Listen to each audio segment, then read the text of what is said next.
sean ácidos grasos poliinsaturados. Entonces, los almidones que se utilizan para espesar estas fórmulas básicamente se extraen del arroz o del maíz, ¿sí? No de avena o trigo, porque estos cereales tienen un potencial alergénico, porque contienen gluten, tanto el trigo como la avena. Y todo lo que tenga gluten preferimos darlo después de los 7 meses en general, ¿sí? Entonces el espesamiento se hace con los cereales más suaves, que son arroz y maíz.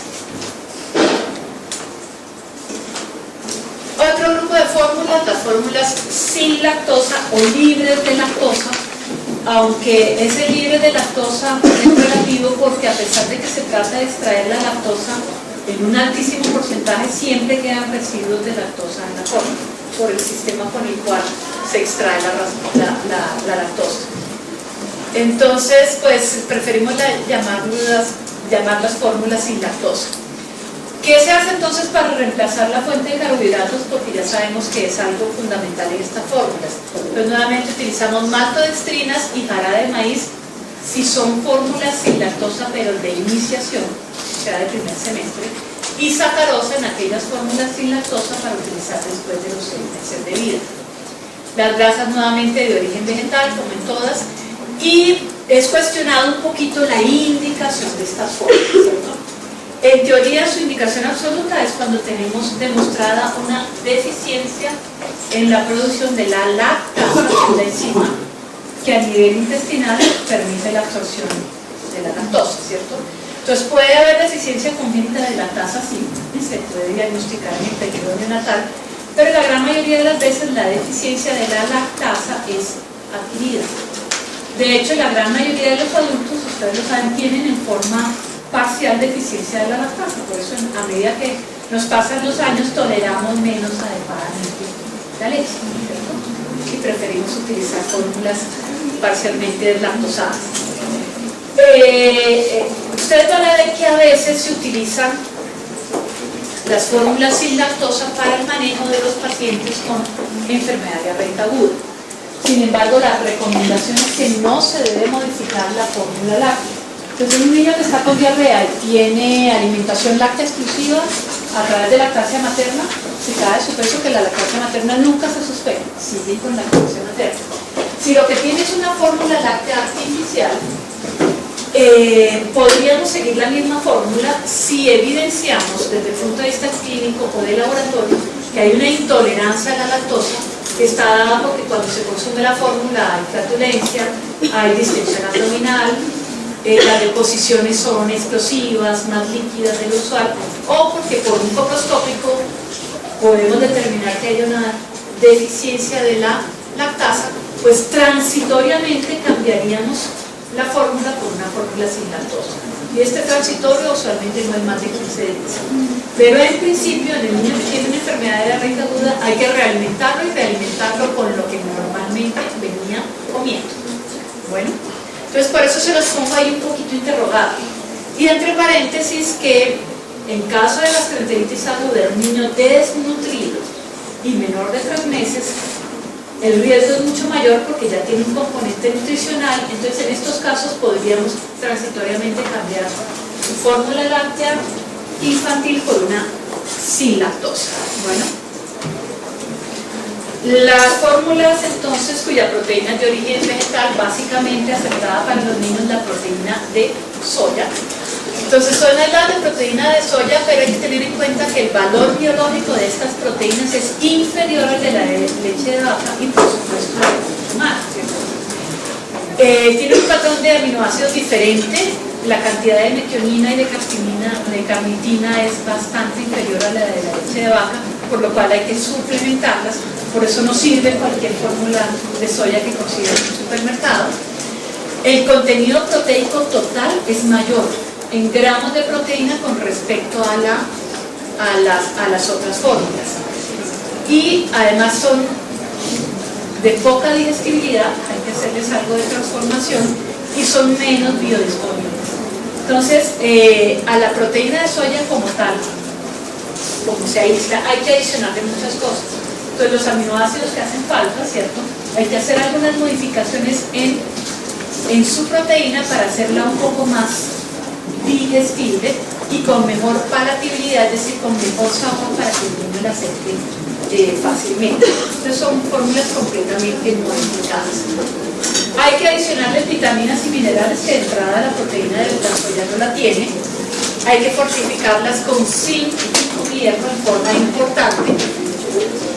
Recuerden que la soya y otras leguminosas contienen un alto índice de fitatos, y estos fitatos interfieren con la absorción de algunos minerales, especialmente del hierro y del zinc.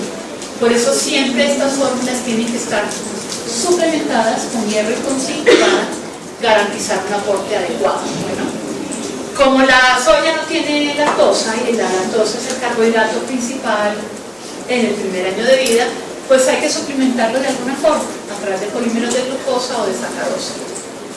Recuerden siempre que la sacarosa, cuando se suplementa en una fórmula, es para consumos mayores de 6 meses y que no debe exceder el 20% del total de carbohidratos de la fórmula.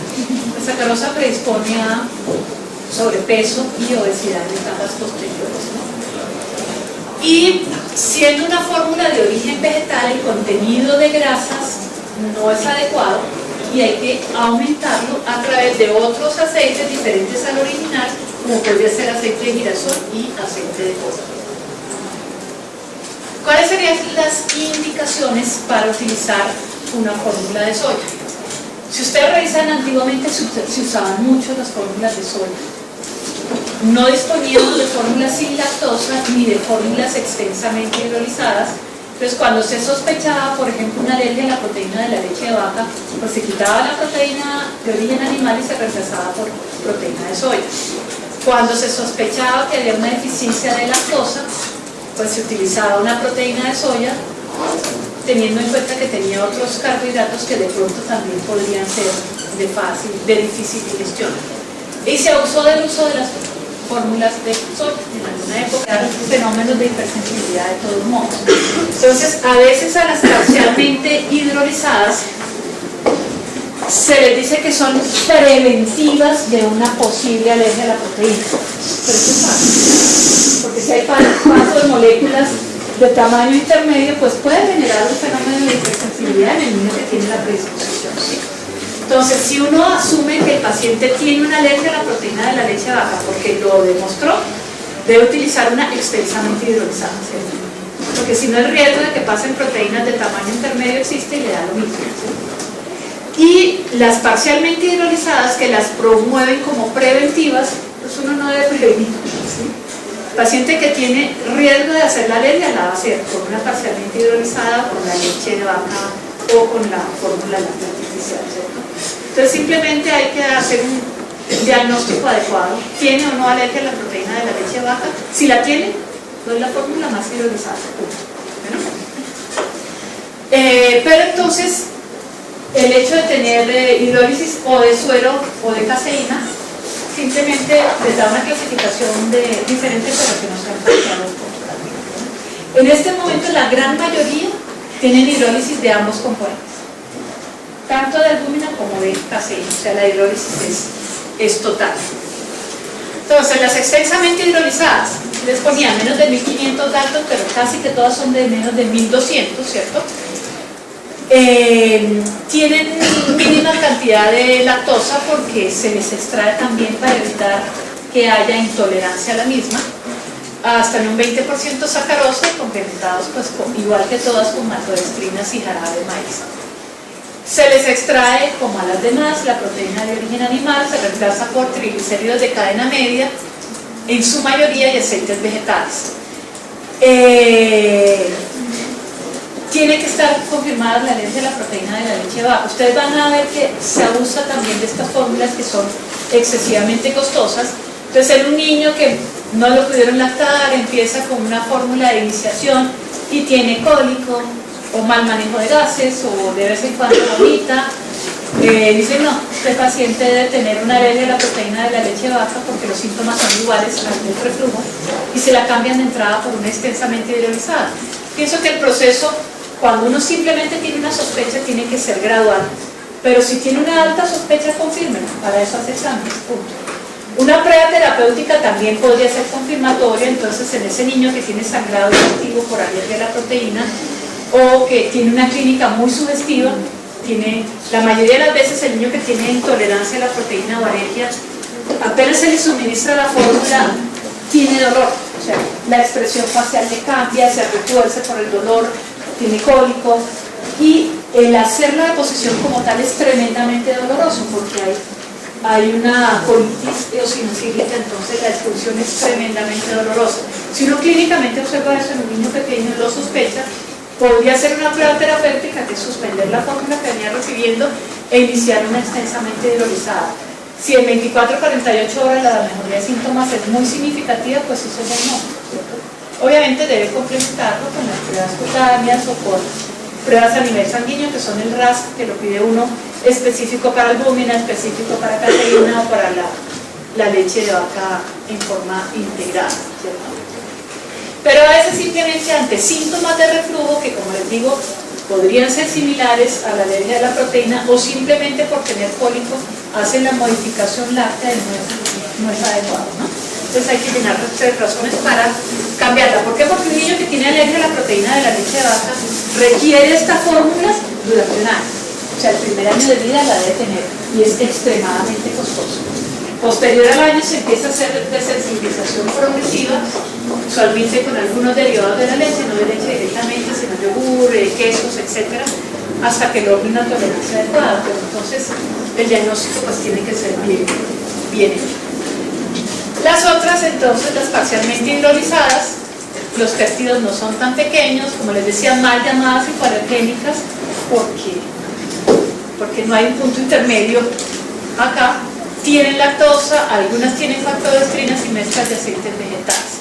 Tienen mejor sabor que las extensamente hidrolizadas, por lo que les decía, entre más hidrolizada esté, más amargo y más peosado. Entonces, pues las utilizan a veces para mejorar la aceptación del niño, pero realmente no conseguimos el efecto deseado. Y prácticamente están con tendencia a desaparecer. Los que han visto leches en los mercados, sí, cuando es una tarea que van a tener ahora, que van a ir al supermercado o a Locatel o a Farmatodo o a cualquiera, y en la bahía de las leches las van a ver todas, ¿no? Para que vean, porque es que hay una tarea por grupos que se la puede decir ahora. Entonces hay que ver la composición de cada leche, de tipo de proteína, de carbohidratos, cantidad de vitaminas, etcétera, etcétera. Y van a darse cuenta que hay unas de las tradicionales que eran NAN, Enfamil, Similac, etcétera, que tenían 2 letricas que decían HA, todavía van a haber algunas. Esa HA es de hipoalergénica, ¿sí? Pero progresivamente están desapareciendo por la poca utilidad y están siendo reemplazadas por las extensamente hidrolizadas. Y las extensamente hidrolizadas son poquitas, hay una que se llama Nutramigen, hay otra que se llama Pepti Junior, Altare, Alfarec y otros que no los voy a confundir más. Muy bien. ¿Qué más requiere que se le adicione a estas fórmulas especiales que acabamos de ver? En muchos casos nucleótidos, taurina e inositol, y tanto en las terapéuticas como en las convencionales progresivamente se han ido introduciendo probióticos, ¿sí? Que básicamente lo que buscan es mejorar la flora nativa a nivel del tracto digestivo, que es lo que se llama la microbiota intestinal, para disminuir el riesgo de colonización por flora patógena. La mayoría de los que usamos fórmulas lácteas como sustituto completo de la leche materna es en aquellos pacientes que no recibieron o recibieron muy poca leche materna. Tanto la lactancia materna como el parto por la vía natural, no por cesárea, además de todas las cosas que puedan suceder, le confería al recién nacido la adquisición de la microbiota intestinal, de la flora propia del intestino. Recién nacido que pasa por el canal del parto materno, durante ese parto, con la deglución de líquido amniótico, también deglutían secreciones propias del canal del parto y con eso colonizaba su intestino, que hasta ese momento era estéril. Entonces el niño que nace por vía abdominal no se coloniza, ¿sí? La segunda forma de colonizarse era a través de la lactancia materna, que tiene sus bifidobacterias y otra flora propia, la leche materna, que lo que hacían era terminar de colonizar el tracto digestivo. Entonces, ¿qué estamos viendo? Y lo vieron ustedes en ginecología, que cada vez es más frecuente el parto por vía abdominal frente al vaginal, ¿cierto? Y la demora en el inicio de la lactancia materna, por la misma razón. Si es un parto vaginal, la oxitocina estimula también la producción de leche materna. Si el parto es abdominal, y muchas veces sin trabajo de parto, entonces se retarda también la producción de leche porque no hubo una adecuada liberación de oxitocina. Pero estos niños que nacen por cesárea, además de que no se colonizaron en el canal del parto, se les da en forma tardía la leche materna, lo cual dificulta después esa colonización, ¿cierto? Entonces comienzan las intolerancias, porque esa flora propia, esa microbiota, facilita la absorción de muchos de los nutrientes que vienen o en la leche materna o en la fórmula láctea, ¿sí? Entonces van a ver que los niños alimentados exclusivamente con una fórmula láctea artificial desde el nacimiento pueden tener más manifestaciones de intolerancia digestiva que los que nacieron por vía vaginal y tuvieron una colonización adecuada, tanto por la forma de parto como por la lactancia materna precoz en la primera hora de vida, ¿sí? Entonces empiezan los cólicos, el estreñimiento, la regurgitación, las sangrieras, y se ha visto entonces que adicionando a las fórmulas lácteas algunos probióticos, que básicamente son bacterias, ¿cierto?, se podía mejorar entonces la digestibilidad de estas fórmulas y disminuir la sintomatología, ¿sí? Entonces van a ver, ahora que hagan la tarea, muchas formulitas que dice adicionada con de todo, ¿no? Adicionada con taurina, metionina, nucleótidos, que son fosfólidos, sacáridos, no sé qué, inteligentina, porque les ponen probióticos, sí, porque todo lo promocionan es para el desarrollo neurológico. Y hay propagandas de televisión, si su niño toma el Fagro va a ser más inteligente que nosotros, y ninguno de nosotros toma el Fagro, y pues hemos aguantado, no me dieron que estoy aguantado. Aparte de los probióticos, también les adicionan prebióticos. ¿Alguien sabe qué es un prebiótico? Porque los pro ya les dije que prebióticos, ¿no? ¿Han oído el término? Es un sustrato metabólico que ayuda a que el probiótico crezca en el medio final, ¿cierto? Y básicamente son carbohidratos, ¿sí?, que sumados el probiótico con el prebiótico forman lo que se llama una simbiosis, que favorece el crecimiento de estas bacterias, una multiplicación adecuada para que colonicen adecuadamente el tracto digestivo. Entonces, algunas formulitas ya entonces les van a decir, bueno, solo tienen probióticos y no tienen prebióticos, lo último. Y colina, bueno, y otras sustancias. Muy bien. Entonces, ¿qué hacemos con este derroche de fórmulas lácteas, cierto? ¿Qué vamos a hacer? Ustedes lo que le intentan es decirle a la mamá que le echan el tetero. Entonces, insisto, ojalá no toque hacerlo nunca, ¿cierto? Ojalá todos los niños que ustedes a partir de este momento van a ayudar en su crecimiento y desarrollo. Conste que me pasé el tiempo, pero porque la doctora Maldonado me dio permiso. No hubiéramos acabado. Idealmente lactancia materna exclusiva 6 meses y complementada con otro tipo de alimentación no láctea hasta los 2 años de vida. Pero en el caso de que a ustedes les toque hacer una formulación por cualquiera de las razones que vimos, ¿qué deben tener en cuenta? ¿Cuál es la fórmula indicada? Y la escogencia de qué depende. 1, de la edad del niño, menor de 6 meses, de 6 meses a 1 año, mayor de 1 año.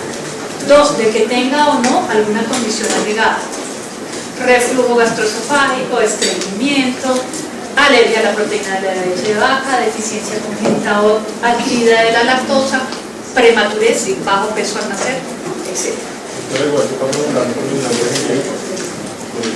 Pues esa es la idea, sobre todo a nivel institucional. Yo no puedo poner un alumno ese 26 porque pues me estoy comprometiendo con una industria. Entonces, desde el punto de vista ético, pues es correcto.